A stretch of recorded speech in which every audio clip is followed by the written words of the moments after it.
नरहरी झिरवळ यांनी मला फोनवर दूरध्वनीवर संपर्क करून असं सांगितलेलं आहे की या ठिकाणी त्यांच्या पक्षाच्या नेत्या सुनेत्राताई पवार आणि आम्ही मिळून योग्य निर्णय करू। असं आहे की नरहरी झिरवळ यांनी मला फोनवर दूरध्वनीवर संपर्क करून असं सांगितलेलं आहे की हा जो व्हिडिओ आहे तो 3-4 व्हिडिओ जोडून चुकीच्या पद्धतीनं तयार केलेला व्हिडिओ आहे आणि त्यामुळे याची चौकशी झाली पाहिजे। मी त्यांना ॲडवाइस केलेलं आहे की त्यांनी तात्काळ त्या संदर्भात एक कंप्लेंट दाखल करावी।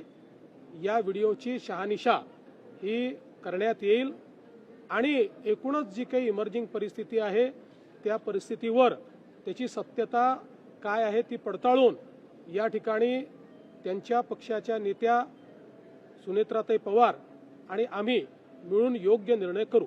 सगळे राज्यात पावसाचं संकट पाहायला मिळतं। झिरवळ अडचणी देताना पाहायला मिळतात। यापूर्वी सुद्धा त्यांच्या कार्यालयामध्ये लाच घेताना त्यांच्या अधिकाऱ्यांना अटक करण्यात आली होती। यावेळेला सुद्धा त्यांच्यावर आरोप होत आहेत। सरकारवरती या सगळ्या गोष्टींचा कुठेतरी सरकारच्या प्रतिकृत परिणाम होतो। बघा असं आहे की मागच्या काळात जी घटना घडली त्याचं पूर्ण चौकशी झाली, त्याच्यामध्ये कुठेही झिरवाळांपर्यंत संबंध गेला नाही। आता जी घटना आहे, जे काही व्हिडिओ समोर आले ते गंभीर आहेत, त्यामुळे त्याची सत्यता पडताळणं हे अत्यंत गरजेचं आहे आणि ते जर सत्य असतील तर त्याच्यावर योग्य ती कारवाई होईलच। पुन्हा काही व्हिडिओ समोर येत आहेत। एकनाथ शिंदे यांचे माजी खासदार यांचा देखील व्हिडिओ समोर आलेला आहे। आणखी एक गुन्हा दाखल झालाय। काय नेमकं असं आहे की पहिल्यांदा तर त्यांच्यासोबत कोणाचे फोटो येतात, कोणाचे व्हिडिओज येतात, याच्यावरनं आपल्याला या सगळ्या गोष्टी डिटर्मिन करता येणार नाही। फोटो आणि व्हिडिओज आलेल्यांचा सहभाग आहे का हे महत्त्वाचं आहे आणि तो सहभाग कोणाचा असेल तर कारवाई होईल, नसेल तर केवळ फोटो या ठिकाणी एखाद्याचा निघाला, आता आम्ही सगळे इथे उभे आहोत, आमच्या मागे कोण उभं आहे आम्हाला माहिती नाही आणि त्याच्यासोबत फोटो निघाला, उद्या त्यांच्यातल्या कोणी काय केलं म्हणजे इथे कोणी करणार नाही, तरी देखील अशा प्रकारे आपल्याला दोषी नाही पकडता येणार। पण एक गोष्ट निश्चितपणे मी सांगतो की या प्रकरणामध्ये कोणालाच सोडण्याचं कारण नाही आहे। अतिशय डीप आम्ही जातो, अनेक नवीन गोष्टी लक्षात येत आहेत, अजून काही FIR येत्या काळामध्ये होण्याची शक्यता आहे। काही विक्टिम्स अजून पुढे येत आहेत, काही महिला पुढे येत आहेत, याच्या व्यतिरिक्त काही लोक आर्थिक फसवणूक झाली म्हणून देखील पुढे येत आहेत, त्यांचेही FIR हे लवकरच आपल्याला पाहायला मिळतील।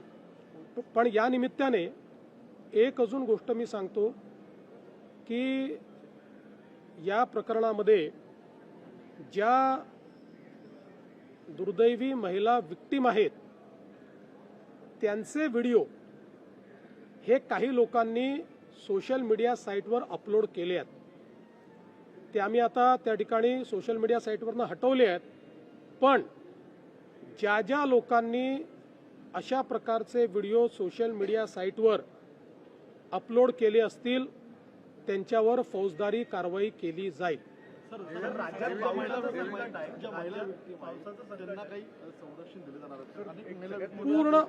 पूर्ण संरक्षण दिलेलं आहे। महिला ज्या काही विक्टिम आहेत त्या समोरच याकरता आल्या की त्यांना पूर्ण संरक्षण दिलेलं आहे आणि यापुढेही ज्या महिला येतील त्यांना पूर्ण संरक्षण दिलं जाईल आणि म्हणूनच यातलं सगळ्यात महत्त्वाचं संरक्षण हे गोपनीयतेचं आहे। काही लोक ती गोपनीयता भंग करण्याचा प्रयत्न करतायत, त्यांना फौजदारी कारवाईला सामोरं जावं लागेल।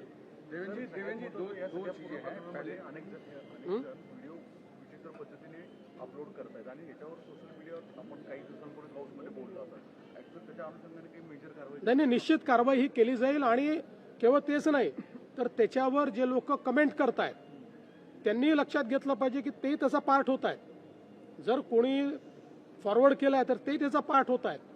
त्यामुळे अशा सगळ्यांना मी चेतावणी देतोय की कारवाई होईल।